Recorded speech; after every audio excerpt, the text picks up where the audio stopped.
गांव के एक छोटे से घर में सोनू और मोनू अपनी दादी के साथ रहते थे। उनके माता पिता शहर में काम करते थे, इसलिए वे दोनों अक्सर अपनी दादी के साथ गांव में ही रहते थे। दादी उन्हें हर रात कहानियां सुनाती थीं और उन कहानियों में अक्सर तांत्रिक काशीनाथ का जिक्र होता था। काशीनाथ गांव के किनारे एक पुरानी झोपड़ी में रहता था।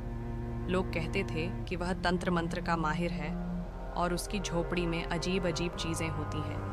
बच्चों को उससे दूर रहने की सलाह दी जाती थी, लेकिन सोनू और मोनू के मन में एक जिज्ञासा थी।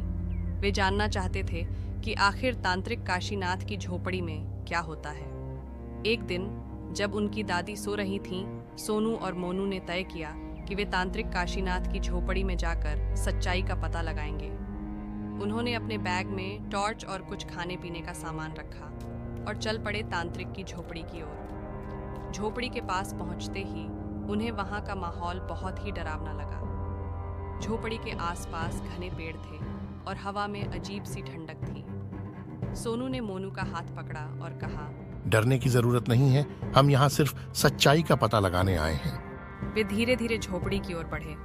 झोपड़ी के अंदर से हल्की रोशनी आ रही थी। सोनू ने दरवाजे को धकेला और वे दोनों अंदर प्रवेश कर गए। अंदर का दृश्य बहुत ही रहस्यमय था। चारों तरफ तांत्रिक यंत्र और तांत्रिक वस्त्र बिखरे पड़े थे। बीच में एक बड़ा सा मंत्र मुग्ध करने वाला घेरा था। अचानक उन्हें एक आवाज सुनाई दी।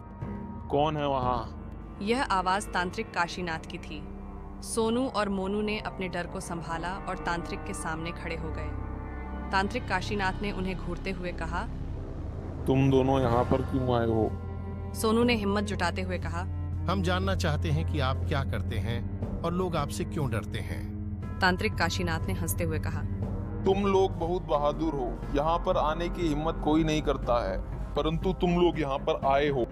तुम लोग मेरे बारे में जानने के लिए इतनी जिज्ञासा क्यों रख रहे हो? क्या तुमने मेरे बारे में अपने गांव में नहीं सुना?